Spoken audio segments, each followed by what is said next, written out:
देवतुल्य हमारी शक्ति। आज स्वाध्याय चिंतन का हमारा क्रमांक है 682। और आज हमारे बीच में आदरणीय डॉक्टर एस एस भोरे साहब, और जिनका जो विषय है वो है गीता के सहज भाव, भाग 41। इससे पूर्व भी भाग 40 ले चुके हैं। अब ज्यादा समय लेते आदरणीय डॉक्टर साहब से निवेदन करते हैं कि आज का उद्बोधन जारी करें। आज डॉक्टर। आदरणीय श्री A.K. शर्मा साहब, श्री देवरसी साहब, सभी को सादर प्रणाम करते हुए, आज की चौधरी साहब भी आ गए हैं, सबको सादर प्रणाम करते हुए आज की चर्चा का आरंभ हम लोग गायत्री मंत्र से करेंगे। ओम भूर्भुवः स्वः तत्सवितुः वरेण्यं भर्गो देवस्य धीमहि धियो यो नः प्रचोदयात्।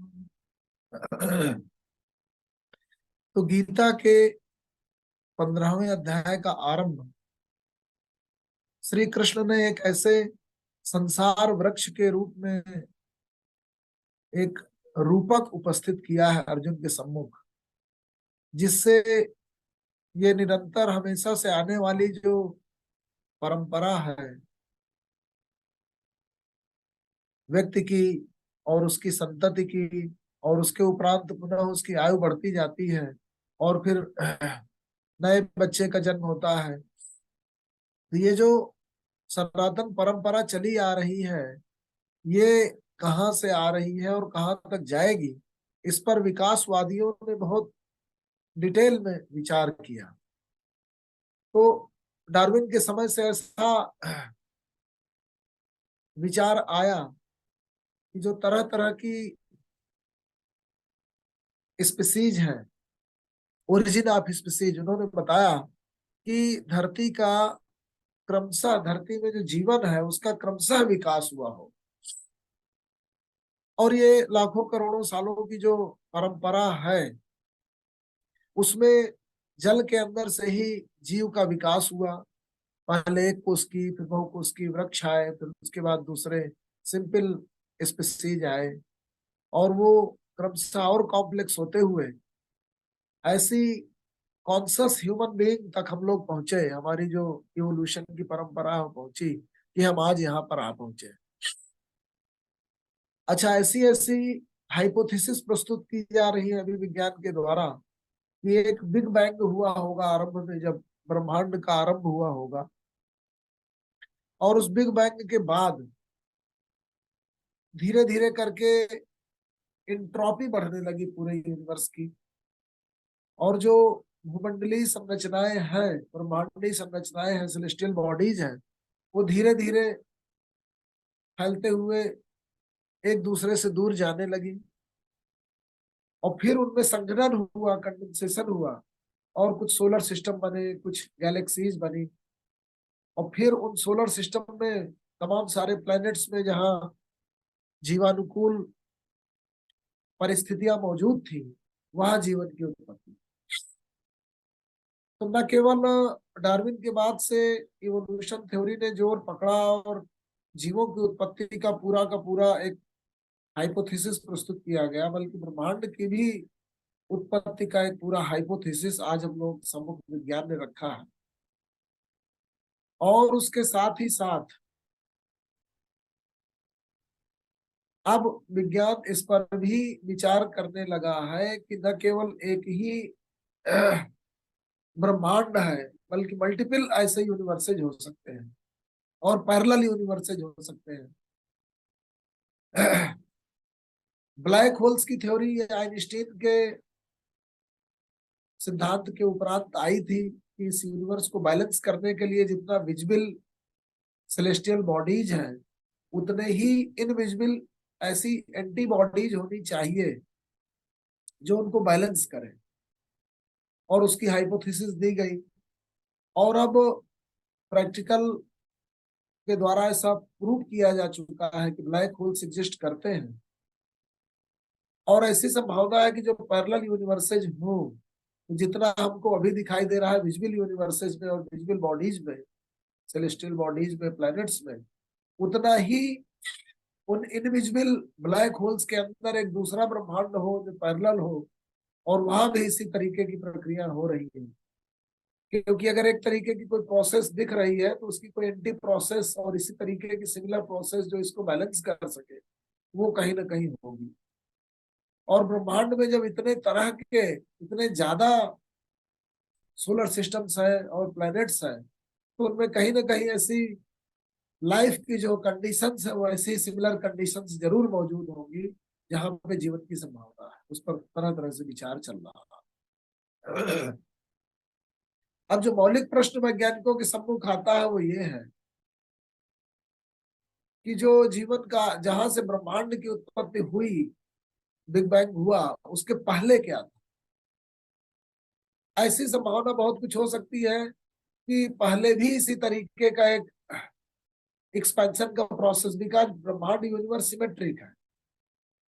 जो भी आपको प्रोसेस दिख रही है उसकी कोई ना कोई एंटी प्रोसेस है, उसकी उपलब्धता, और वही एक दूसरे को बैलेंस कर रही है। तो जैसे अभी यूनिवर्स की एंट्रोपी बढ़ रही है और हम फैलते चले जा रहे हैं,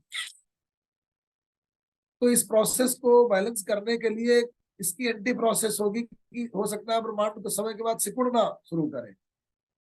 तो ये तो विज्ञान से प्रूव हो चुका है कि मिलियंस एंड मिलियंस ईयर्स के बाद में जो हमारा खुद का सोलर सिस्टम है, हमारा जो सन है, वो एक रेड ड्वार्फ में बदल जाएगा, रेड जायंट में बदल जाएगा, फिर व्हाइट ड्वार्फ में बदल जाएगा, और फिर उसके बाद वो डेड ब्लैक होल हो जाएगा, और पूरा जीवन जो चल रहा है सूर्य से वो खत्म। तो ये जो एंटी प्रोसेस शुरू होगी एंट्रोपिक एक्सपेंशन के, उसके बाद हो सकता है सिकुड़ना शुरू करे, तो सब कुछ खत्म हो जाए, उसको विलय की प्रक्रिया कह सकते हैं, और फिर एक दूसरा बिग बैंग हो। तो सिकुड़ना फैलना जो एक कंटिन्यूअस प्रोसेस है, मिलियंस एंड मिलियंस ईयर्स में ऐसा संभव हो सकता है। तो हमारे जो विचारक रहे, हमारे जो शास्त्रों में इस तरीके के विचार आते हैं, वो जोसेफ कैंपबेल ने बताया अध्ययन करने के उपरांत कि हमारे धर्म शास्त्रों में जो परिकल्पना आती है विष्णु पुराण आदि में, कि विष्णु की नाभि से एक कमल निकलता है और उसमें ब्रह्मा जी उपस्थित होते हैं, और फिर उनके पास इंद्र आता है। इंद्र को काफी घमंड है, का जो पुरंदर है उसने बहुत सारे किलों को नाश किया है, बहुत जीता है। तो ब्रह्मा जी के सम्मुख आके वो कहता है कि मैं तो किलों का भंजक हूँ, मैं सबसे बड़ा देवता हूँ, इंद्रदेव हूँ। तो ब्रह्मा जी ने उनका गर्व दूर करने के लिए वो पूरा शास्त्र बताते हैं। वो शास्त्र इस तरीके से उन्होंने पूरा बताया कि कैसे विष्णु के मुख से जीवन के सृष्टि के आरंभ होने पर कैसे क्षीर सागर से, जल से कैसे जीव की उत्पत्ति होती है, और धीरे धीरे उनका फूल पुष्प खिलता है, और फिर धीरे धीरे कैसे बंद होता है। तो एक मेटाफर है ये, जो लगातार हमारा साइंस अभी बोल रहा है कि एंट्रोपी बढ़ रही है, जैसे कमल खिल रहा है, फिर बढ़ते बढ़ते कमल पूर्ण पुष्पित हो गया, फुल फ्लावरिंग हो गई, फिर धीरे धीरे सिकुड़ना शुरू होता है, और फिर उनकी नाभि से इस तरीके से एक दूसरे ब्रह्मा की उत्पत्ति होती है, फिर दूसरे ब्रह्मांड का निर्माण करते हैं, और फिर धीरे धीरे उसका विलय होता है। तो ये एक तरीके का ऐसा मेटाफर है जिससे पैरेलल यूनिवर्सेज और डिफरेंट डिफरेंट यूनिवर्सेस, वो उसकी उत्पत्ति और उसका फिर सृजन और उसके विनाश की प्रक्रिया को, और हमारे शास्त्रों में भी जो ये बार बार कहा जाता है कि ये प्रक्रिया सनातन चलती रही है। तो ये ऐसी प्रक्रिया है जिसमें से हम आरंभ में अंत में नहीं जा सकते। उसी की तरफ संकेत करते हुए कृष्ण ने 8वें अध्याय में तरह तरह के साइकिल्स की बात बताई। अब इस 15वें अध्याय में ऐसे संसार वृक्ष का मेटाफर प्रस्तुत किया गया है जिसको उन्होंने कहा ऊर्ध्व मूलम, अर्थात ऊपर उसका मूल है। अच्छा, अब ह्यूमन बीइंग को देखें, ऐसे तो जो जड़ वृक्ष है उनमें उनका जो मूल होता है वो जमीन से भी का जो उनका सारा न्यूट्रिशन एक्सट्रैक्ट करते हैं तो वो नीचे होता है। ह्यूमन बीइंग जो जिस तरह से संचालित होता है, अपने ब्रेन से संचालित होता है, जितने भी स्पीसीज हैं उनका जो सर है वो सबसे ऊपर होता है। तो ये जो संसार वृक्ष है ये किस तरह का है, ये ऊर्ध्व मूलम है। उसका मूल जो है वो ऊर्ध्व में है, और अधः शाखम, उसकी शाखाएं क्रम से नीचे की ओर बढ़ती है।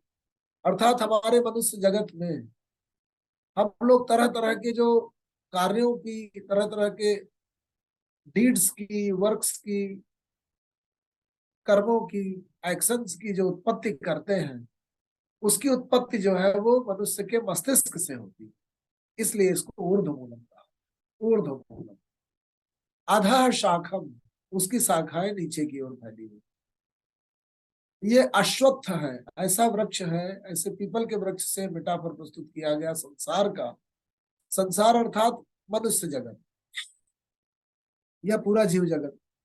ऊर्ध्वमूलम अधः शाखम अश्वत्थ प्राहु अव्ययम, ये अव्यय कहा गया, ये विनाश नहीं होता इसका। अर्थात जो जितना जगत दिख रहा है वो सनातन चलाने वाला है। कुछ लोग नए आएंगे, फिर कुछ लोग का विलय होगा, उनकी मृत्यु होगी, रूपांतरण होगा, फिर नए लोग आ जाएंगे, इस तरह से क्रमशः चलता है। अश्वत्थ प्राहु अव्ययम और छंदांसी से पर्णानि, तो जो पत्ते हैं इसके वो जैसे वेद के छंद होते हैं, जैसे व्यक्तियों के कार्य होते हैं, उसी तरीके से।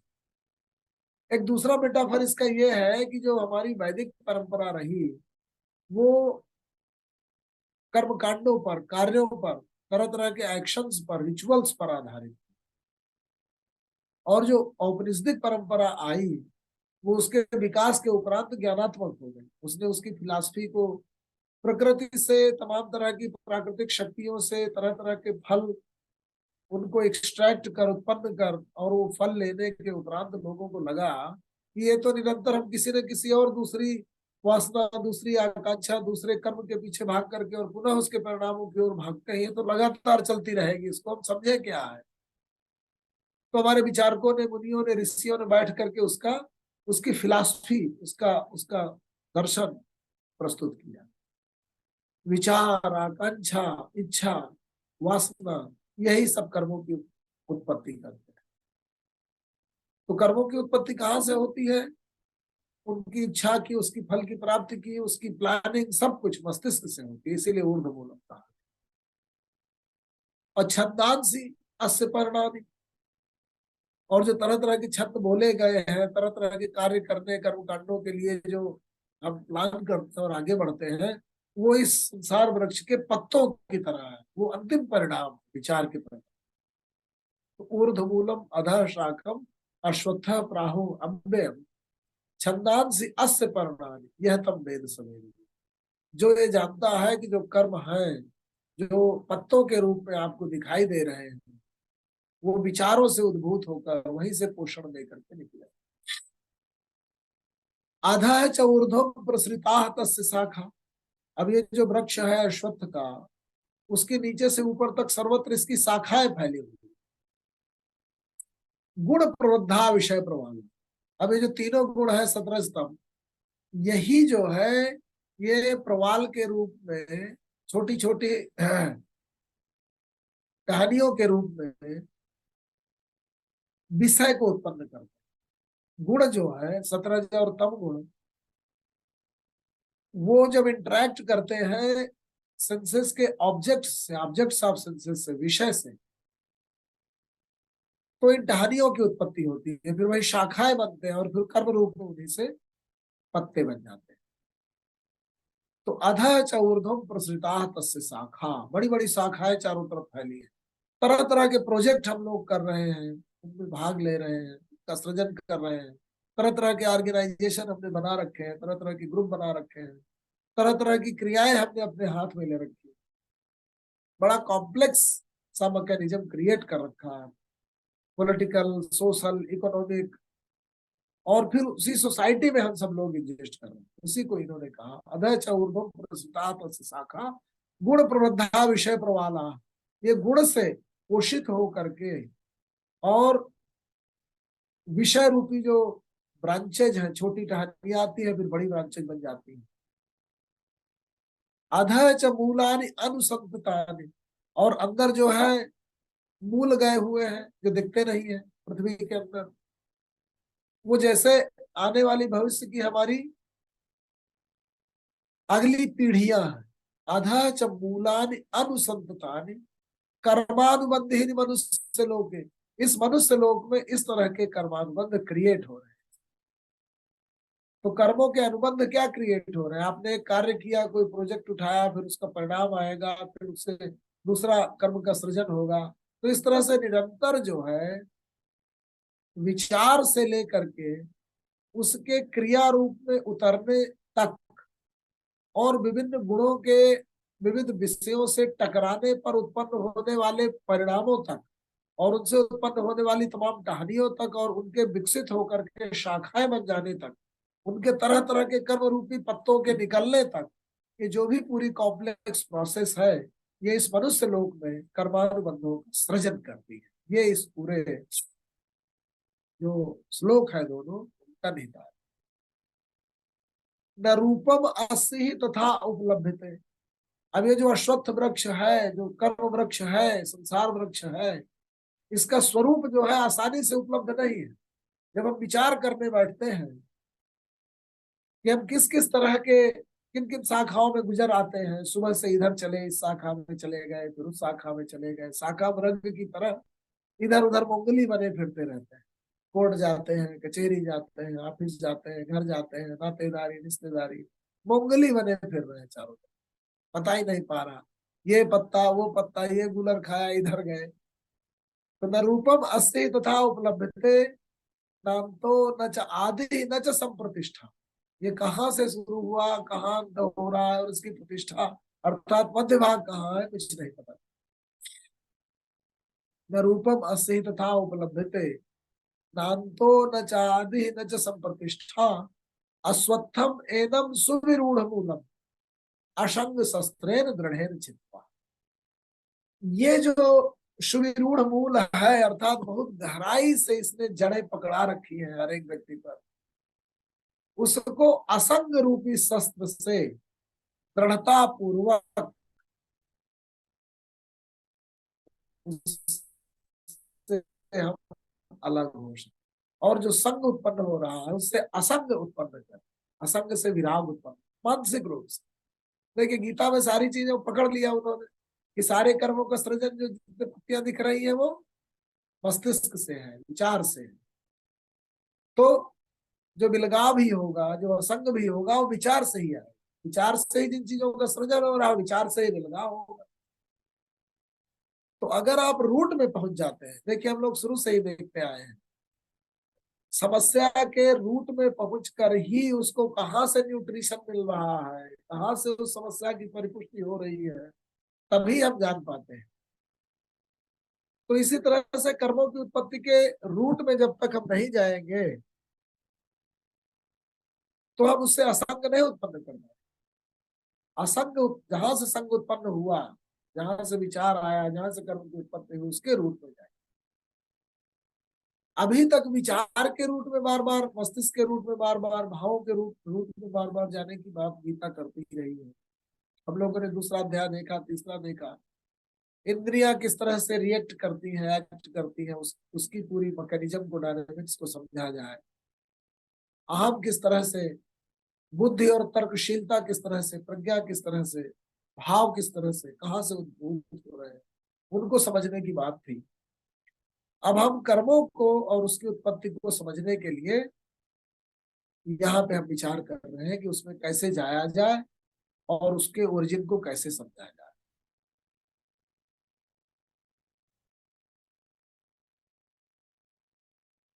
तो उसके लिए क्या उन्होंने कहा चौथे श्लोक में, ततः पदम तत्परिमार्गितव्यम यस्मिन् गता न निवर्तन्ति भूयः तमेव चाद्यम पुरुषम प्रपद्ये यतः प्रवृत्ति प्रस्ताव।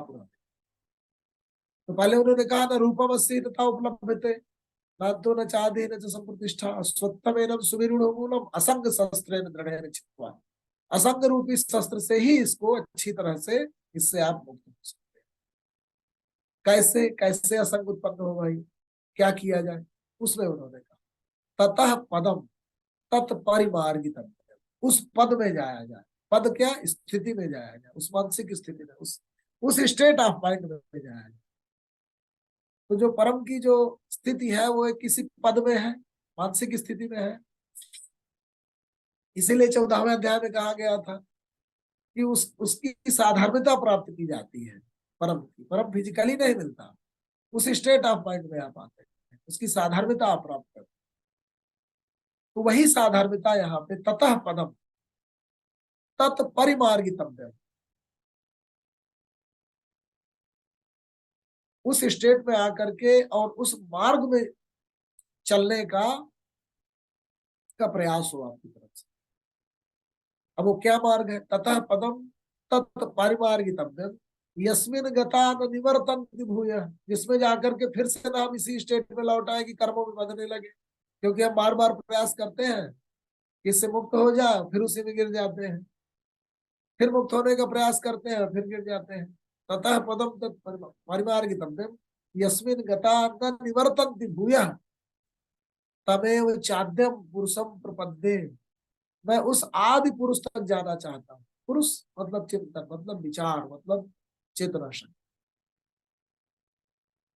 तमेव चाद्यम पुरुषम प्रपद्ये, मैं उस आदि पुरुष तक जाना चाहता हूँ जिससे पूरी रचना प्रक्रिया निकली है, विचार प्रक्रिया निकली है।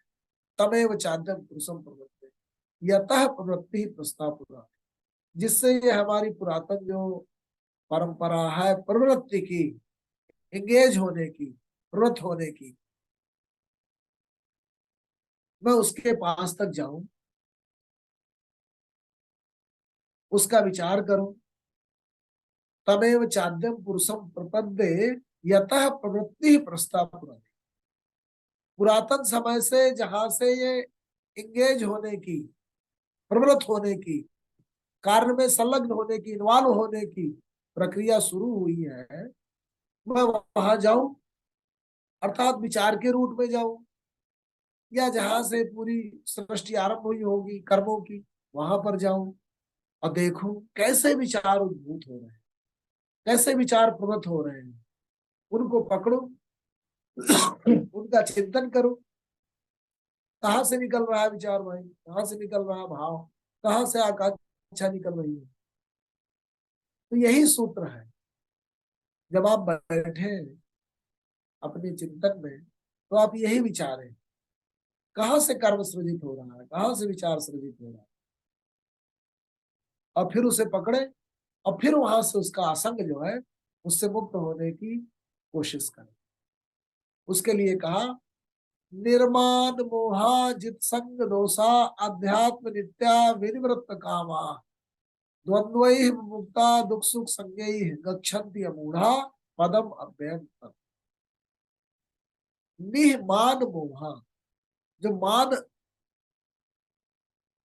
आपका ईगो, आपका मान, आपका अहम, ये जहां आता है, ये तमाम तरह के किताब उत्पन्न। देखिए, कृष्ण का ये मंतव्य नहीं है कि आपको कर्म, पूरे कर्म से ही अलग कर दे, नहीं, कर्म में तो लगा चुके हैं। जहां आसक्ति आ रही है, जहां संग उत्पन्न हो रहा है, जहां मोह में पड़ रहे हैं, वो किन किन चीजों से हो रहा है, वहां पे रूट में जाने की बात है। अपनी बुद्धि को, अपनी फोकस को, अपनी कंसंट्रेशन को वहां ले जाइए। तो निर्माण, तो जहां मान आता है वहां तरह तरह के कर्मों का आप सृजन कर लेते हैं और वो बंधन कारक है। आप अपने मान को बचाए रखने के लिए, सच्ची क्रिया, स्वाभाविक क्रिया नहीं, झूठा मान, झूठा दम, झूठी जहां स्टेटस जाए, मोह, जहां आप इल्यूजन में पड़े, चीजों को सच्चाई से समझने की बजाय जहां आपने गलत तरह से समझा, तो निह मान मोहा, मान और मोह, अविद्या, अज्ञान, इसको छोड़ दिया जाए तो काफी हद तक आप आ- आसक्ति से या संग से या अटैचमेंट से बच सकते। निर्माण मोह, निहमान मोहा हो जाए। जित संग दोषा, संग रूपी दोष से मुक्त होने के लिए, उसको जीतने के लिए, उससे वीतराग होने के लिए निहमान मोहा होना, निर्माण मोह। अध्यात्म नित्या, निरंतर जो है चेतना के स्रोत में ही अध्यात्म नित्या, वहीं पे अपना फोकस रखिए। अध्यात्म नित्या, इंद्रियों के इच्छाओं और आकांक्षाओं को पोषण करने में, प्राप्तियों में, स्टेटस में, उपलब्धता में, विजय में, ये भी प्राप्त कर ले, वो भी प्राप्त कर ले, अगर उलझेंगे तो आसक्ति पड़ेगी। निर्माण मोहा जित संग दोषा अध्यात्म विद्या विनिवृत्त कामा, काम और वासनाओं से निवृत्ति आ जाए आप। द्वंद्व ही विमुक्ता दुख सुख संज्ञा ही। दुख सुख रूपी संज्ञा के जो द्वंद्व है, मन से आपको किसी चीज में दुख मिलने लगता है, मन से ही सोचते हैं सुख मिलने लगता है।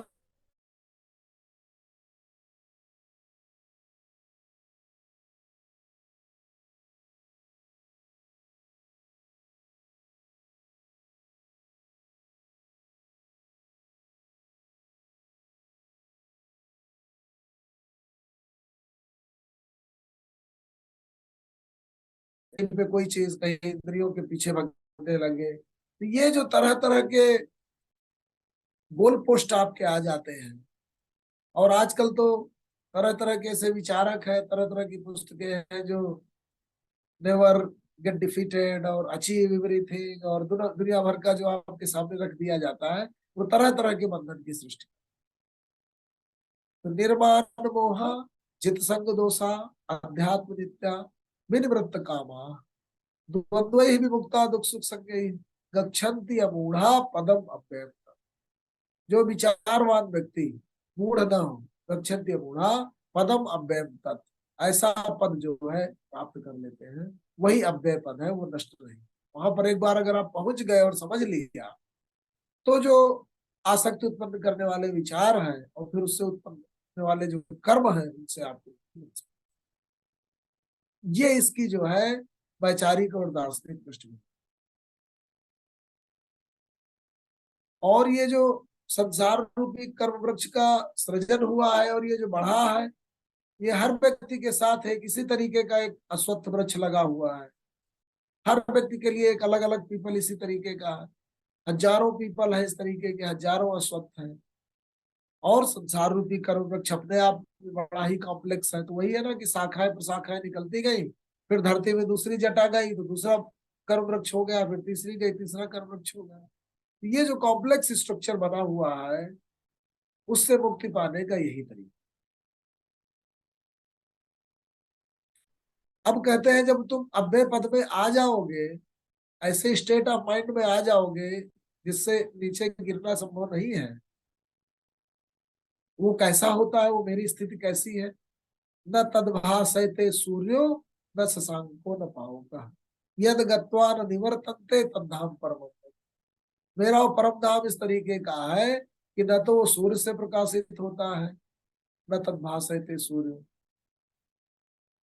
न तद्भासयते सूर्यो, वो सूर्य से चंद्रमा से अग्नि से इन सबसे प्रकाशित नहीं होता, बल्कि वो ज्ञान के प्रकाशित। न तद्भासयते सूर्यो न शशांको न पावकः यद गत्वा न निवर्तन्ते तद्धाम परमम्। वहां जाकर के एक बार उस स्टेट ऑफ माइंड में आ जाओगे तो उससे लौटना नहीं सकते। अब प्रक्रिया कैसी होती है मनुष्य की, ये तो हो गई छोटी प्रक्रिया, जब दिनों में महीनों में वर्षों में करते हैं। अब यही प्रोसेस जब और थोड़ा दीर्घ कर दीजिए, 100 साल के कार्यकाल में क्या होगा, आप एक शरीर से निकल करके दूसरे में चले जाएंगे। आपका जो सूक्ष्म शरीर है, जिसमें तरह तरह के कर्मों के और तरह तरह के विचारों के इंप्रेशन पड़े हुए हैं, वो ट्रांसफर हो जाए और दूसरा शरीर ग्रहण कर लेगा।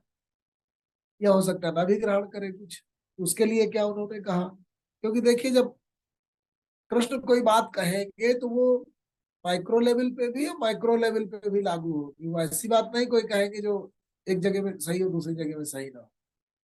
तो तमाम तरह के जीवनों में भी जब आप पार करते हुए दूसरे में जाते हैं, तो वो इम्प्रेशंस लिए जाते हैं, वो सूक्ष्म जो इम्प्रेशन पड़ गए हैं वो आपके साथ कैरी होते हैं। तो उसको उन्होंने कहा, ममे वंशो जीव लोके जीव भूत सनातन मन षष्ठान इंद्रियाणि प्रकृति स्थानिक दर्शन। मेरा ही अंश, मम एव अंशो जीव लोके जीव भूत सनातन। ये जो सनातन विचार चेतना का जो समुद्र भरा हुआ है, चला आ रहा है युगों युगों से, उसी का एक अंश जो है वो रिफ्लेक्ट होता रहता है हर एक व्यक्ति। मम एव अंशो जीव लोके जीव भूत सनातन। वो सनातन है लेकिन जीव भूत के रूप में पृथक हुआ दिखता है। अब मन षष्ठान इंद्रियाणि प्रकृति स्थानी कर्षक, बैठा तो हुआ है वो प्रकृति में, क्योंकि जो अष्टधा प्रकृति है वही सपोर्ट देती है उसे। जैसे हम लोगों ने एक रूपक प्रस्तुत किया था कि कोई घड़ा है, उस घड़े में पानी भरा हुआ, उस पानी में जो है सूर्य की छाया दिख रही है। तो उस परम की जो चेतना छाया है वो हम सब लोगों के मनोजगत पे है और हम सबको संचालित कर रही है। परिस्थितियां बदलती हैं तो वो जो सूक्ष्म शरीर है जो अभी प्रकृति में बैठा हुआ है, इसी जल और घड़े रूपी प्रकृति में बैठा है, मन षष्ठान इंद्रिया, मन और पूरी इंद्रिया जो है वो प्रकृति स्थान है, प्रकृति में अवस्थित है, बैठी हुई है। अब कर्षति यहां से निकल जाती है। मतलब अभी ये जो जीव है वो अपने इर्द गिर्द इन सब इंद्रियों का और पूरी अष्टधा प्रकृति का एक घेरा बनाया हुआ और उसका आकर्षण किए रहता है और उसी में विराजमान, और उसी से जो है पूरा शरीर संचालित है। शरीरम यत अवाप्नोति यत् चापि उत्क्रामति ईश्वरः। जब व्यक्ति जो है वो शरीर प्राप्त करता है, शरीरम यत अवाप्नोति यत् चापि उत्क्रामति ईश्वरः, और जब वो सूक्ष्म शरीर एक शरीर छोड़ता है, शरीरम यत अवाप्नोति यत् चापि उत्क्रामति ईश्वरः गृहीत्वा एतानि संयाति वायुगंधानि आश्रय। जैसे वायु जो है वो पुष्प के स्थान से तरह तरह के पराग कणों को या सुगंध को सूक्ष्म रूप में उठाती है और दूसरी जगह चली जाती है, उसी तरह से इस शरीर पर पड़े हुए तरह तरह के स्मृतियां और तरह तरह के इम्प्रेशंस उनको लेकर के ये जो सूक्ष्म शरीर है वो निकल जाता है और दूसरे शरीर को ग्रहण करता है, चला जाता है। शरीरम यत अवाप्नोति यत चापि उत्क्रामति ईश्वरः, वो ईश्वर जो है वो जो उत्क्रमण करता है इसका या प्राप्त करता है तो क्या करता है, गृहीत्वा एतानि संयाति वायु गंधानि आश्रय। जैसे वायु जो है सर्वत्र व्याप्त है, लेकिन वो वायु जो है सुगंध को एक पुष्प से उठा करके दूसरी जगह तक ले जाता, वैसे ही चेतना सर्वत्र व्याप्त है, लेकिन एक शरीर में जो पड़े हुए स्मृतियां और इंप्रेशन है उसको उठा करके वो दूसरे शरीर में ले जाते, नया शरीर में। श्रोत्रम चक्षु स्पर्शनम च रसनम घ्राण में ऊंचा, ये जो पांचों ज्ञानेंद्रियां हैं ये अधिष्ठाय मन चायम विषयान उपशेम, ये शरीर में बैठी रह करके मन रूपी मन से तरह तरह के विषयों का सेवन करती है इंद्रिया। तो इंद्रिया तो माध्यम है,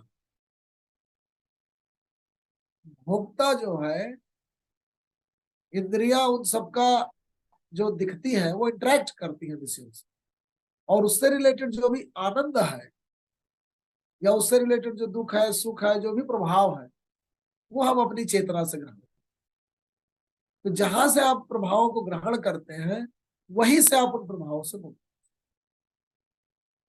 तो जो कोई सोचे कि भौतिक रूप से खाद्य पदार्थ से आपको जो है आनंद मिलता है तो खाया तो वो तो केवल स्टिमुलेटर था, खाने के बाद जब अंदर चला गया उसकी अनुपस्थिति हुई तो फिर उसकी लालसा आएगी, वासना आएगी। तो ये तो माध्यम है जीव, स्वाद लेने वाला जो है अंदर बैठी है ज्ञानात्मक संवेदना या संवेदनात्मक ज्ञान, उसे जो समझ जाता है कि कहाँ से आप स्वाद ले रहे हैं, कहाँ से आनंद ले रहे हैं, कहाँ से दुखी हो रहे हैं, कहाँ से निराश हो रहे हैं, उसे अगर ठीक से समझा लें, उसे अच्छी तरह से बुद्धि में स्थापित कर दें, चेतना से प्रकाशित कर दें, तो दुख और सुख से मुक्ति आपको मिल सकती। उत्क्रामंतम स्थितम वापि भुंजानम वा गुणान्वितम विमूढ़ा नानुपश्यन्ति पश्यन्ति ज्ञान चक्षुषा। जो मूढ़ लोग हैं वो नहीं देख पाते, जबकि ज्ञान चक्षुओं से समझदार आदमी देख लेते हैं। क्या? उत्क्रामंतम शरीर छोड़ते हुए, स्थितम इस शरीर में रहते हुए, उत्क्रामंतम स्थितम वापि भुंजानम वा गुणान्वितम, तमाम तरह के चीजों का भुंजन करते हुए, भोगते हुए या गुणान्वित होते हुए, जब आपके तरह तरह के सतरजतम गुण उनसे इंटरेक्ट करते हैं उस पूरी प्रोसेस को ज्ञान चक्षुओं से समझदार आदमी देख लेता है, जो मूढ़ है वो नहीं देखता। उत्क्रामंतम स्थितम वापि भुंजानम वा गुणान्वितम, किसी भी तरह के गुण से अन्वित होते वक्त। तो ये जो पूरी मौलिक प्रक्रिया है कि किस तरह से आप इंटरेक्ट कर रहे हैं अपने इन्वायरमेंट से, आपकी जो सेंसेज है वो सेंस ऑब्जेक्ट से जब विषयों से इंटरेक्ट कर रही है तो कैसे स्टिमुलेट कर रही है, निगेटिवली या पॉजिटिवली या मैकेनिकली या माइंडफुली, उस प्रक्रिया को आपको समझना उसकी जरूरत। उसको बता भी दिया इन्होंने कि जो देखने वाला है दृष्टा, जैसे दूरबीन के माध्यम से देखते हैं, दूरबीन थोड़े देख रही है, दूरबीन तो यंत्र है, आंखें नहीं देख रही। रेटिनल डिटैचमेंट जब हो जाता है आपको तो लगता है आदमी देख रहा है, वो देख ही नहीं पाता क्योंकि डिटैचमेंट हो गया। तो आंखें जो है वो केवल माध्यम है, इंस्ट्रूमेंट है। उसके अंदर जो आदमी देख रहा है, जहां जाकर के चित्र का विजुअलाइजेशन होता है, उसको हम कॉग्नेट करते हैं, रिकॉग्निशन होता है, या उसे सादृश्यता बैठाते हैं अपने पूर्व ज्ञान से, उस सबसे, वो अंतर है। तो इस तरह से आपको आंतरिक कर रहे हो। देखिए बड़ी वैज्ञानिक प्रक्रिया से गुजर के आपको जो है उन्होंने पूरा समझाया और बताया कि कैसे जो है ये पूरी प्रोसेस है हमारे माइंड के फंक्शन करने की। उसको अगर हम अच्छे से समझ लेंगे तो उसके प्रभाव से मुक्त हो पाएंगे। इसीलिए उन्होंने कहा है जितने भी कर्म आपको निकले हुए दिख रहे हैं, शाखाएं प्रशाखाएं प्रवाल पत्तियां दिख रही हैं, ये सब उत्पाद है। कहाँ की उत्पाद है? मन में जो जो भी इमेजेस बन रही है, मन में जो भी आपके प्रोसेसेस चल रही हैं, तमाम तरह की इच्छाएं आकांक्षाएं लेकर के, तमाम तरह के मेंटल कॉन्स्ट्रक्ट्स बना करके और आप बैठे हुए हैं। अब वो जो मेंटल कॉन्स्ट्रक्ट बन गया कि आप बहुत पिता है, बेटा आएगा पैर छुएगा, बेटा बेचारा किसी मनोभाव में आया, संसार से लड़ भिड़ के अपना भूल गया पैर छूना। आपको बड़ा दुख हो रहा है कि पैर ही नहीं छुआ हूं, आया ही नहीं, ठीक से मिला ही नहीं। मेंटल कॉन्स्ट्रक्ट बनाए बैठे थे कि बेटे का पिता के साथ इस तरह से व्यवहार, वो नहीं दिखा। तो आपका जो मेंटल इमेज था उसके व्यवहार का, वो उस रूप में नहीं दिखा। आप दुखी हो गए, नाराज हो गए। उसे समझने की कोशिश करनी चाहिए कि ऐसा क्यों हो रहा है। हो सकता है उसके संस्कारों में कुछ क्षरण हो रहा हो, उसके संस्कार आपने बचपन से वैसे नहीं बनाए होंगे, या कोई परेशानी होगी। तो जो भी होगी उसको देख के फिर उस रूप में उसे आप सॉल्व करने की धीरे धीरे कोशिश करेंगे। एकदम से नाराज हो जाए, गुस्सा हो जाए, छोड़ के चले जाए घर, बुजुर्गों में प्रवृत्ति देखी जाती है बड़ा, क्योंकि एनर्जी लेसनेस जहाँ आती है, पहले तो अपने समय में पूरा रूल किया है, आपने ही सब कुछ चलाया है, पूरा घर व्यवस्था, जिस ऑर्गेनाइजेशन के हेड रहे। अब आज रिटायरमेंट हो गया तो बैठे हुए हैं। अब हम उसी रूप में विजुअलाइज करते हैं कि हमारा जो सबॉर्डिनेट वहां था आज भी आएगा, वैसे ही नमस्ते करेगा। अब तमाम जो बड़े अधिकारी होते हैं, रिटायर होते हैं, बड़ा कष्ट होता है। तब तो दरबान था, तब तो आदमी सुबह से नमस्ते करते थे, इतनी आज्ञाएं चलती थी, आपके आदेश पालन होते थे। आज कोई नहीं है जो हालचाल भी पूछ ले। तो समय परिस्थितियां सब कुछ समझ करके फिर आप मेंटली पैसिफाई हो तो चीजें, इसलिए आप अपने आप को रिदमिक कर सके। यही भक्ति है। देखिए बार बार जो कृष्ण अर्जुन से कहते हैं रिदमिक करना, हार्मोनाइज करना अपने आप की स्टेट को अपने सराउंडिंग की स्टेट से, जानना पहचानना परिस्थितियों में, तो फिर आप पैसिफाई हो जाएंगे, फिर आप एजिटेट नहीं होंगे, फिर आप रिएक्टिव नहीं होंगे, फिर आप समझदारी से कैरी करेंगे हर चीज की जेनेसिस, हर चीज का कारण, हर चीज की फिलॉसफी, उसमें दृष्टि जाएगी। तो फिर समस्याओं का समाधान बहुत आसानी से मिलेगा। अच्छा यही अगर बच्चों को समझाया जाए कि बेटा हर चीज को देख समझ करके चलिए और फिर वैसे चलने लगे। अच्छा जब एनर्जी होती है बहुत, बड़े रिएक्टिव होते हैं बच्चे, बड़ा एकदम से रिएक्टिव, क्रोधित हो गए, आवेशित हो गए, रिएक्शन करने लगे। किसी ने एक घूसा मारा, 50 घूसे मारे, लड़ाई हो गई, कट्टे चल गए, दुनिया भर का। तो सब कुछ जो है वो कहीं ना कहीं विचार उद्भूत, विचार प्रणीत। तो अगर हम अपने बच्चों को थोड़ा ज्यादा समझदार, थोड़ा अधिक पैसिफाइड, कुछ और प्लान्ड वे में, कुछ और पॉलिसी बना के चलने वाला, बुद्धि नियंत्रित, बुद्धि संचालित, अनुशासित बना दें, उनके जीवन में बड़ी सफलता मिलेगी। पर वो हो नहीं पाता, वो क्रमशः प्रयास करते रहे तो सफलता मिलेगी। बट जानना चाहिए कि क्या हो रहा है, जानेंगे तो फिर उससे समाधान आसानी से।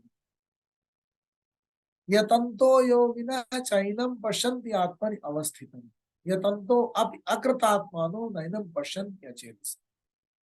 जो चेतस है, जिसका चेत जो है चल रहा है, जिसकी बुद्धि चल रही है, ज्ञान चल रहा है, ज्ञान चक्षु खुले हुए उन्हें दौड़ा रहा है चारों तरफ, वो यत्न करने से देख ले। कहा उन्होंने यतंतो योगिनः, अच्छा योगी का और एक मतलब जान लीजिए, योगी मतलब जोड़ने वाला, जोड़ा हो, योग मतलब जोड़, जो जोड़ा हो, अपनी समस्त इंद्रियों को, समस्त मानसिक सत्ता को, बुद्धि को, सबको जोड़िए और जोड़ के उसके रूट तक पहुंचिए। ज्ञान चक्षुओं को जोड़िए, उससे बुद्धि को जोड़िए, विवेक को जोड़िए, फिर पहुंचिए समस्याओं के रूट तक और फिर जान जाएंगे आप। उसी को कहते हैं जो योगी है। योगी अर्थात हम लोग क्या है, सैकड़ों हजारों 5000 साल से चला आ रहा है एक शब्द था, उसको रूढ़ करके एक ऐसा मन में भाव आ जाता है कि कोई ऑरेंज कलर के कपड़े पहने बैठा हुआ आदमी होगा, या पीले वस्त्र या सफेद वस्त्र पहने एक बड़ा पैसिफाइड सा लंबी दाढ़ी वाला आदमी हो, ऐसा कुछ नहीं है। बढ़िया सा पैंट शर्ट पहन करके भी, बढ़िया चश्मा लगा के, या तमाम तरह के यंत्र, या इंग्लिश बोलने वाला भी योगी हो सकता है। उसमें हम लोग अगर समझदारी से जाए तो विचार पे जाने की जरूरत है। हाँ, उसको जिसने ग्रहण किया गीता को, अभी अमेरिका वगैरह में जो लोग तमाम हैं, तो तमाम पैंट शर्ट भी पहन करके, और इस तरह के लोग भी और बढ़िया से समझते हैं और उस तरह से संचालित होते हैं। तो जो योगी है अर्थात जिसने अपनी पूरी मानसिक सत्ता को अपनी सराउंडिंग से बहुत अच्छे से जोड़ रखा है, हमारी एक एक फैकल्टी ऑफ माइंड को, इमोशन की हो, नॉलेज की हो, रेशनलिटी की हो, कॉग्निशन की हो, संवेदनात्मक ज्ञान, ज्ञानात्मक संवेदन, विजडम, जो भी जितने भी फैकल्टीज आपको दिखती हैं, कल्पनाशीलता है, विचारशीलता है, अनुभवशीलता है, भावात्मकता है, तरह तरह की प्रवृत्तियां हैं मस्तिष्क के अंदर। उन सबको अगर आप जोड़ के इंटीग्रेट करके और फिर उसमें अच्छे से विचार करते हैं तो बहुत शक्तिशाली होती जाती है वो, उसके अंदर तरह तरह की क्षमताएं आ जाती हैं, और फिर उससे आप बहुत चीजें कल्पना में, विचार में, उस सब में जान लेते हैं, उसके स्टेटिस्टिक्स से चीजों को जान लेते हैं। तो यतंतो योगिना चयनम पश्यन्ति आत्मनि अवस्थित, आत्मा के अंदर ही, अपने अंदर ही उन चीजों को, इन प्रक्रियाओं को देख पाते हैं। अयतंतो अब अकृतात्मानो नैनं पश्यन्ति अचेतसः, लेकिन जो अचेतस है, जो अकृत है, जिसने ट्रेन नहीं किया अपने आप को अच्छे से, अपने मस्तिष्क को, इंट्रोस्पेक्शन को ट्रेन नहीं किया, वो नहीं देख पाता है, और जिसने ट्रेन कर लिया वो देख पाता है। यतंतो अब अकृतात्मानो नैनं पश्यन्ति अचेतसः, जिसकी प्रज्ञा प्रखर नहीं है, जिसका विचार इंट्रोस्पेक्शन प्रॉपर नहीं है, जिसने अच्छे से ट्रेन नहीं किया, वो नहीं देख पाता, विचार भाग जाता है इधर उधर, थोड़ा भी बैठता है सोचने और भाग जाता है विचार। पिंड का यद आदित्य गतम तेजो जगत भाषयते अखिलम, जो तुम्हें सूर्य में तेज दिख रहा है और जिससे पूरा जगत भाषित हो रहा है, यद आदित्य गतम तेजो जगत भाषयते अखिलम, जिससे अखिल विश्व जो है प्रकाशित हो रहा है। यत चंद्रमस यच्च आग्नव, जो चंद्रमा का तेज दिख रहा है, जो अग्नि की प्रकाशशीलता दिख रही है, यत चंद्रमस यच्च आग्नव तब तेजो विद्धि भाव, वो मेरा ही तेज है। अर्थात इस सृष्टि की जो भी संचालक नियामक सत्ता है, जो नियमबद्धता इंश्योर करती है, उसी से इन सबका तेज और ये नियमबद्धता दिखती है। जिस दिन वो नियमबद्धता खत्म हो जाएगी, उस दिन सूर्य की आकर्षण शक्ति से धरती उसी तक जाकर के कोलैप्स कर जाएगी। वो होता है जो क्षरण हो जाता है धीरे धीरे उसकी ऊर्जाओं का, तो फिर वो मुकम्मल जो स्टार है वो धीरे धीरे जो है वो व्हाइट डॉर्फ में या रेड जायंट में बदल जाता है, व्हाइट डॉर्फ बन जाता है, फिर ब्लैक होल बन जाता है। और गामा विश्व च भूतानि धारयाम आमो दिशा, मैं ही पृथ्वी के अंदर प्रविष्ट होकर के अपने ओजस से तरह तरह की जितनी वनस्पतियां आदि निकलती है धरती से, जीवन की उद्भूति होती है, उस सबको मैं ही धारण किए हुए। गामा विश्व, पृथ्वी के अंदर प्रविष्ट होकर, गामा विश्व च भूतानि धारयामि अहम ओजसा, अपने ही ओजस से वह समस्त प्रकृतियों को उत्पन्न।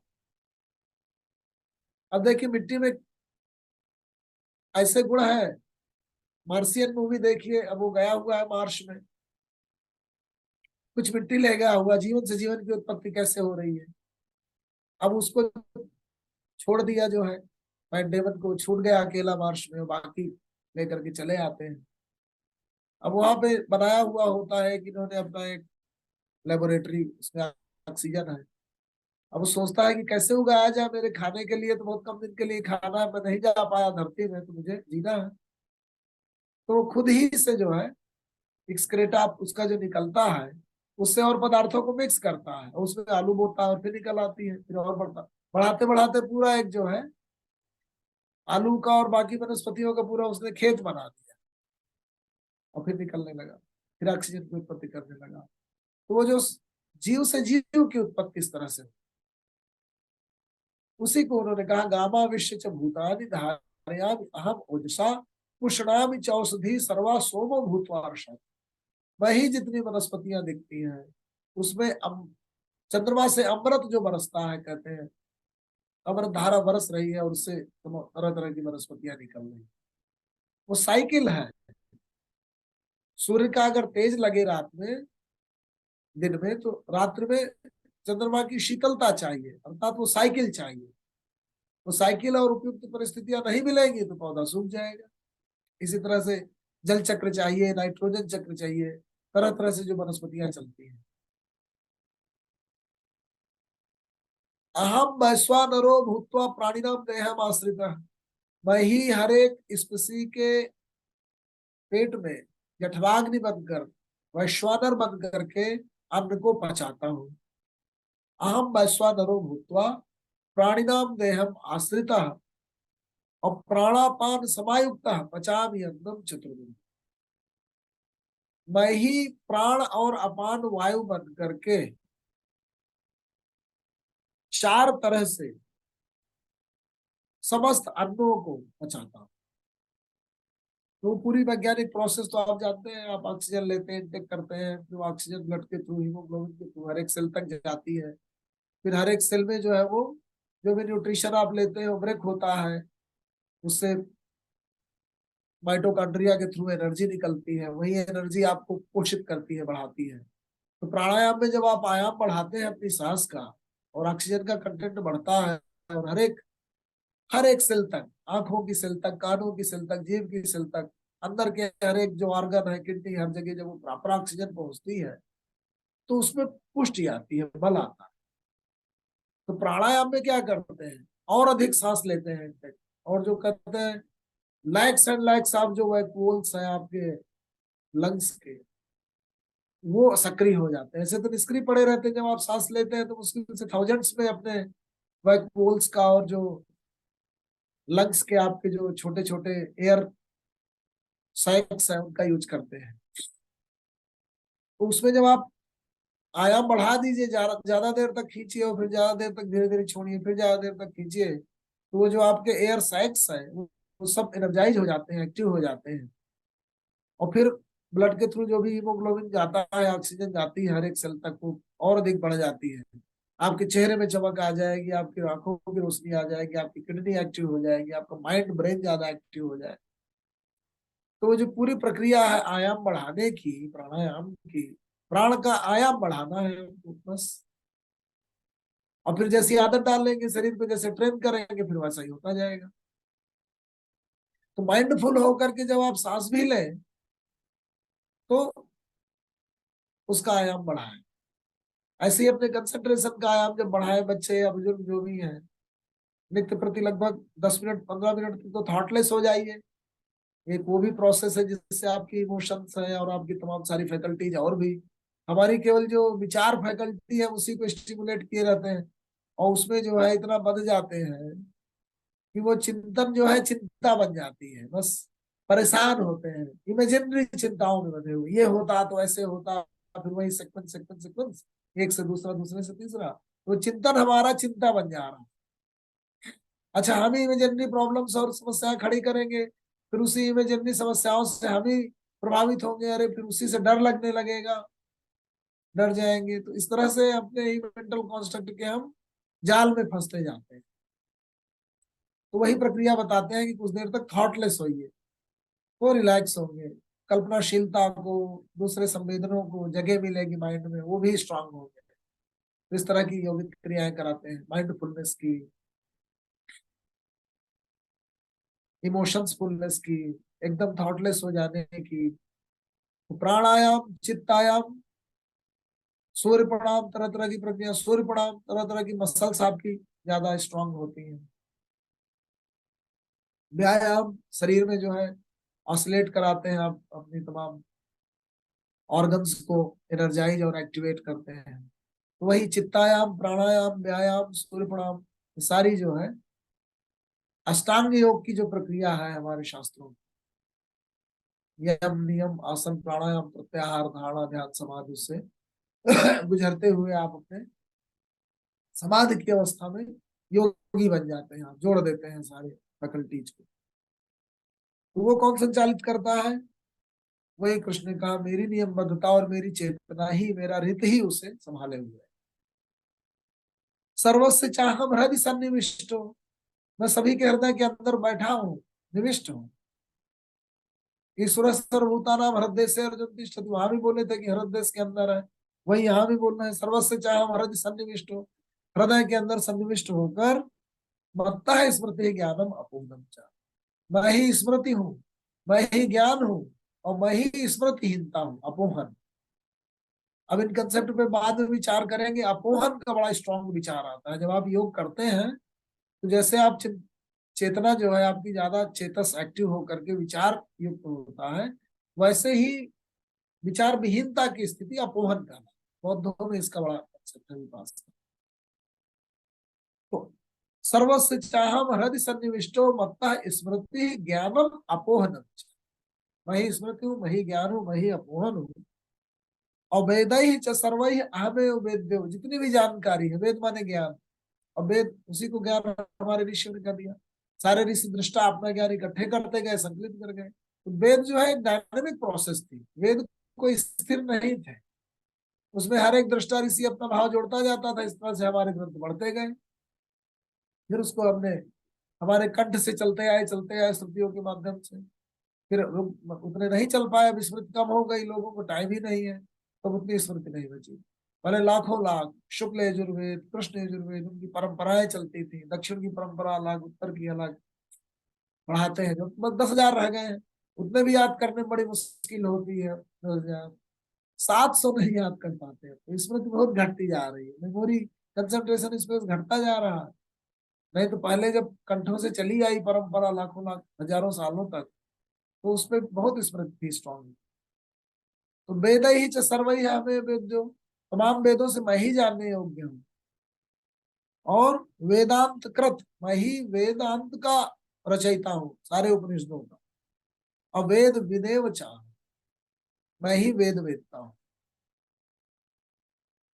द्वाविमौ पुरुषो लोके क्षरः च अक्षर एव च, दो तरह की डायमेंशन है लोक में। एक जो क्षर दिखती है अर्थात अष्टधा प्रकृति, और एक अक्षर जो नहीं, जो नष्ट नहीं है।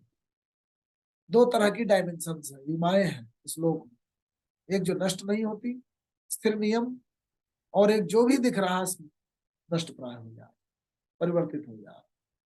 द्वाविमौ पुरुषो लोके क्षरः च अक्षर एव च, क्षरः सर्वाणि भूतानि, जितना भी दिख रहा है, जितना भी होने, भूत माने जो हो, जो भी बनता है, उत्पादित होता है, वो रूप बदलता है, रूपांतरित होता है, नष्ट। क्षरः सर्वाणि भूतानि अकूटस्थो अक्षर उच्यते, जो मन के अंदर कूटस्थ चेतना है वो अक्षर। उत्तम पुरुष परमात्मा इति उदाहरण, लेकिन जिसे परमात्मा कहा जाता है वो इन दोनों से उत्तम है, ज्यादा बड़ा है, सबको अपने में समाहित करके इसकी। यो लोकत्रयम आविश्य, जो तीनों लोगों को अपने में रख कर, आविश्य कर, विभर्ते अव्यय ईश्वर, सबका भरण पोषण करता है और वो नष्ट नहीं, वही परमेश्वर। यस्मात् क्षरम अतीतो वहां, जो भी क्षर दिख रहा है उससे परे चले जाओ, वही मैं हूं। यस्मात् क्षरम अतीतो अहम अक्षरात अपि च उत्तम, मैं इस अक्षर से भी बड़ा हूं जो तुम्हारे मन के अंदर, जो तुम्हें संचालित कर रही है जीवात्मा। अतो अस्मि लोके वेदे प्रार्थितः पुरुषोत्तम, इसलिए लोक और वेद में मुझे पुरुषोत्तम नाम से जाना, इसीलिए इस चैप्टर का 15वें चैप्टर का नाम पुरुषोत्तम योग कहा। अपने आप को बता रहे हैं, अपने आप को कृष्ण पुरुषोत्तम से आइडेंटिफाई करके बता रहे हैं, क्योंकि पुरुषोत्तम तो खुद निकल के बताएगा नहीं, तो मैं शैली में वो पुरुषोत्तम को बता रहे हैं क्या होगा। यो मामेव सम्मूढ़ो जानाति पुरुषोत्तम, इसलिए जो बिना मूढ़ता के मुझे जान जाता है कि मैं कौन हूँ, स सर्वविद भजति माम सर्वभावेन भारत, वो सर्व तरह से समस्त भाव से मुझे भजता। इति गुहितमम शास्त्र, बड़ा गूढ़ शास्त्र अर्जुन मैंने तुम्हें बताया। इति गुहितमम शास्त्रम इदम उत्तम मया अनंत, तुम निष्पाप हो अर्जुन, क्योंकि तुम जो है तुम्हारे अंदर एक आकांक्षा जाग गई है कि तुम मुक्त होना चाहते हो, इसलिए तुम निष्पाप हो गए। आकांक्षा जगते ही मतलब एक भाव आते ही कि आप पापों से मुक्त होना चाहते हैं, आप निष्पाप हो जाते हैं। कृष्ण ने कह दिया जो पाप का भाव है वो क्षणिक होता है, उससे मुक्त संभव है, और सबकी मुक्ति उन्होंने बता दी। नर नारी सामान्य विशिष्ट जो भी है सब मुक्त हो सकते हैं। इति गुहितमम शास्त्रम इदम उक्तम मया, एतद बुद्ध्वा बुद्धिमान स्यात् कृत, इसको जान करके जितने भी बुद्धिमान पुरुष है वो कृत कार्य हो जाते हैं, उनके समस्त कार्य जो है वो पूर्ण हो जाते हैं, आपका काम हो जाता है। तो कुल मिला करके इस चैप्टर के माध्यम से श्री कृष्ण इस संसार में जो कर्म के उद्भव की प्रक्रिया है और उसके रूट तक जाने की बात और उससे मुक्त होने की बात, और ये सब कौन देखने वाला है और किस तरह से वो कॉग्निशन वाले स्टेज में आता है, कैसे उसकी संवेदना अनुभव करती है इंद्रियों आदि के माध्यम से, तमाम गुणों के माध्यम से, उस पूरी रचना प्रक्रिया को बताने की कोशिश की है। और अपने आप को आइडेंटिफाई किया है ऐसी चेतना शक्ति से जो न केवल व्यक्ति का बल्कि संपूर्ण संसार का संचालन कर, बहुत ही वैज्ञानिक तरीके से। ये 15वां अध्याय था और इसे पुरुषोत्तम योग के नाम से जाना। धन्यवाद आदरणीय डॉक्टर उदय साहब। आज हमने 15वां अध्याय बहुत तेजी से खत्म कर दिया। जी जी। चलिए, हाँ, सारे श्लोक 20 के 20 श्लोक जो है आज आपने पूरे कर दिए। चलिए, मैं सबको अनम्यूट करता हूँ, फिर बाद में दो शब्द हमारे आदरणीय बागेश्वर जी बोलेंगे, वो काफी समय बाद आए हैं वो। चलिए, मैंने ये अनम्यूट कर, इसमें परा और अपरा ये दोनों चीजें जो हैं, और जी दोनों का विषय देखिए, तरह तरह पुरुषोत्तम। के प्रत्ययों से, तरह तरह के मेटाफर से, कहीं हाँ, परा और अपरा, कहीं पे पुरुष और प्रकृति, हम्म, कहीं पे स्थायी भाव और एक परिवर्तनशील भाव, ऐसे ऐसे construct, metaphor, words, idioms, phrases, उनके कंसेप्ट्स के माध्यम से बताने की कोशिश की गई है सृष्टि के रहस्यों को, कि हर तरह के सब्जेक्ट को जानने वाला व्यक्ति इस चीज को समझने की कोशिश करे। चलिए, खोल लीजिएगा, साउंड खोल लीजिएगा।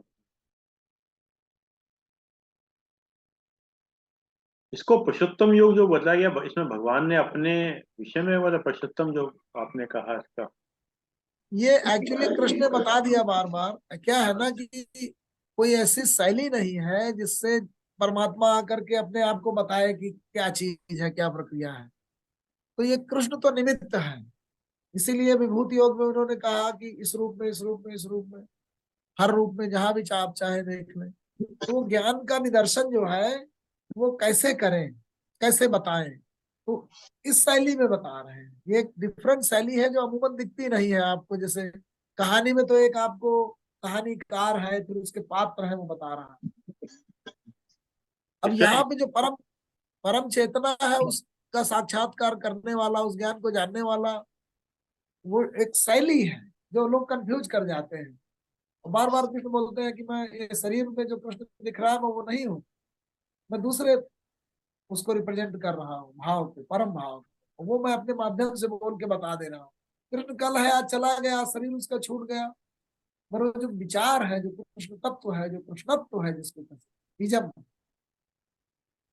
इसमें जो टर्मिनोलॉजी इसका यूज की थी बड़ी टफ नहीं है, जैसे क्षर अक्षर पुरुषोत्तम, मतलब इसको समझना मेरे ख्याल से जैसे इसकी नहीं डेप्थ। वो तो भाव है, जैसे जो एक नष्ट होता है तो दूसरा नष्ट नहीं होता कभी। बराबर।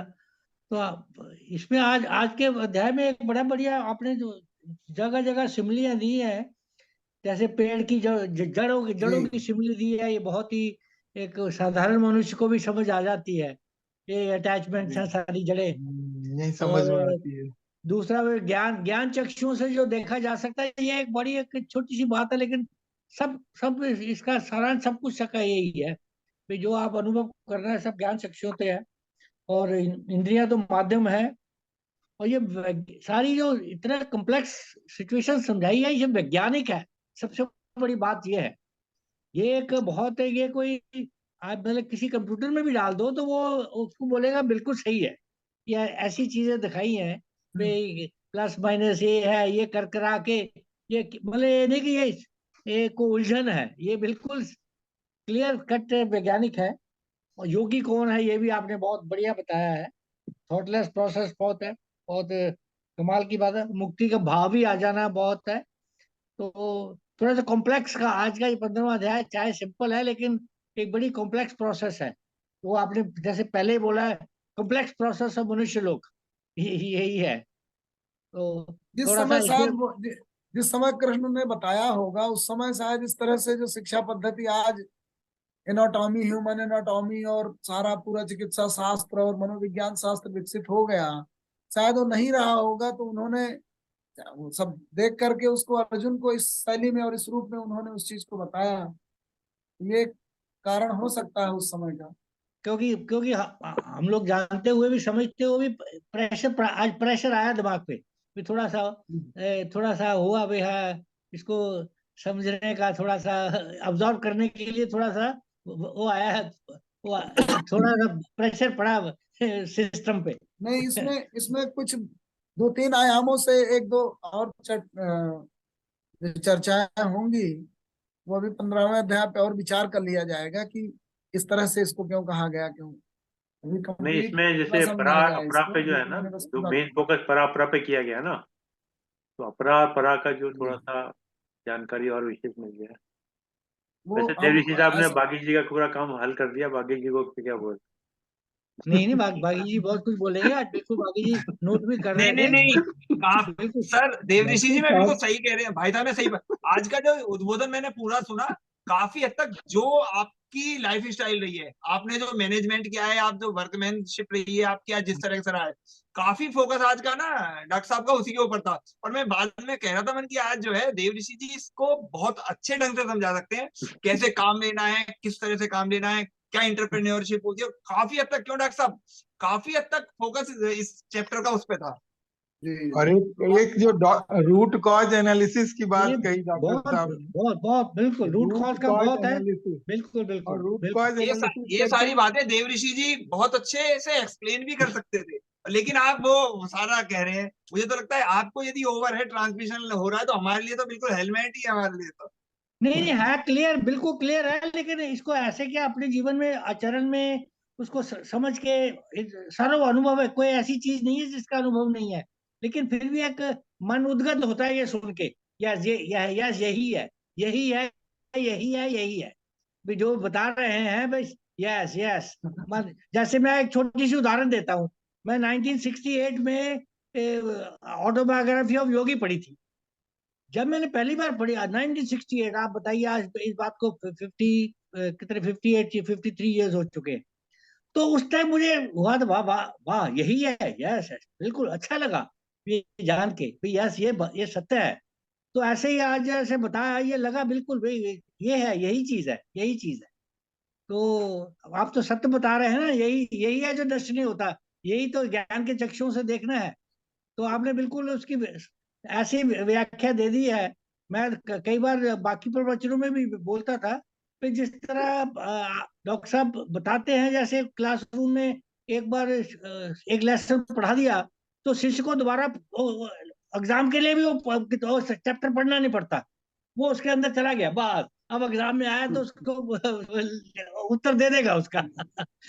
इस तरह आप समझाते हैं, आप ये अपनी शैली इतनी है कि चैप्टर ये पूरा क्लियर हो गया, अब आ जाए एग्जाम में तभी पास कर लेगा। ये है सारा भाव, ये है। तो इसलिए उसको समझने के लिए भी कंसंट्रेशन पूरी चाहिए। आप थोड़ा सा भी इधर दिमाग चला गया तो लगता है भाई आप कुछ एक मिस कर गए। कि हमारे कॉलेजों में भी होता था, एक क्लास अगर आपने मिस कर दी या थोड़े देर मिस कर गए तो लगता है यार कहीं कुछ समझ नहीं पड़ रहा। तो ये कंसंट्रेशन चाहिए थी आज के इसमें, और वो उस मेरा कहने का सारा तात्पर्य यही था। चलिए साहब, भागेश जी। आज तो मैं आपस में ही ना जैसे क्रॉस अपीलें आ जाती है ना डॉक्टर साहब, वो एक दूसरे को वो क्लैरिफाई करती जा रही हैं। और जो अरविंद जी का क्वेश्चन था वो आपने पहले ही आंसर दे दिया। देश काल और वातावरण के हिसाब से उस समय की जो सिस्टम था और वर्तमान सिस्टम है उसके हिसाब से नेचुरली जो पॉज होते हैं उनको धीरे धीरे धीरे वो सैचुरेशन पे आके पेरिश हो जाते हैं। चलिए खैर, सदा की तरह बहुत सुंदर उद्बोधन रहा आपका। और अरविंद जी का ने जो एक सबसे पहले पंच लाइन दी कि आज बागीश जी बहुत दिन बाद आए हैं, ये नहीं कह रहे कि पिछले 2 व्याख्यान जो बागीश जी के उनमें खुद गायब थे। तो इन्होंने सोचा कि बागीश जी कुछ कहें इससे पहले ही चेप दो। इन्होंने तो कमांड दे दी है ना अभिषेक को, इसलिए निश्चिंत है। जैसे वो कहते मतलब बड़ा एब्रप्टली कहते हैं ना, अब तो इनका पट्टा खुल गया भैया, अब तो मौज ले रहे हैं। ये मैनेजमेंट है, रिस्पॉन्सिबिलिटी डेलीगेट की है भाई। नहीं, वो सक्षम हाथों में है सर, सक्षम हाथों में है। अच्छी बात है, सक्षम हाथों में है, बिल्कुल बिल्कुल बिल्कुल। चलिए सर, धन्यवाद आदरणीय भागीश शर्मा जी, धन्यवाद आदरणीय डॉक्टर एस एस भूरे साहब, आपने समय निकाल समय दिया। और जैसा कि एक विचार था तो 3 बार ओम के साथ अपनी बात समाप्त करते हैं। आज का विचार जो है फॉर्म अध्याय 15 पे है, कितना समझ में आया कितना नहीं, उसको कैसे कहते हैं। डर कहता है यह संभव है, डर कहता है यह संभव है, अनुभव कहता है यह जोखिम भरा है। डर कहता है यह संभव है, अनुभव कहता है जोखिम भरा है, तर्क कहता है यह मुश्किल है, तर्क कहता है मुश्किल है, पर हिम्मत कहती है एक बार फिर कोशिश कीजिए। अब अध्याय 15 को हमें फिर एक बार फिर कोशिश करते हैं समझने की।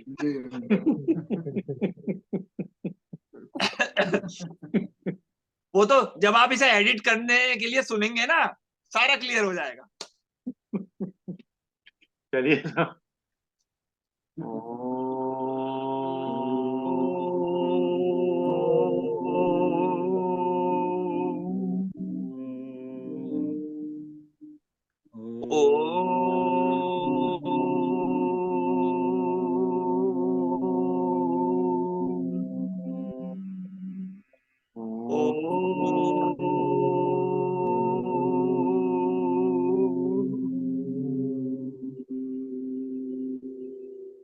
शांति शांति शांति।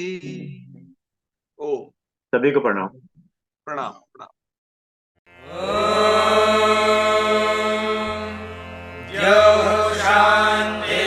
शांतिरंतरिक्षं शांतिः पृथिवी शांतिरापः शांतिरोषधयः शांतिः वनस्पतयः शांतिर्विश्वे देवाः शांतिर्ब्रह्म शांतिः सर्वं शांतिः शांतिः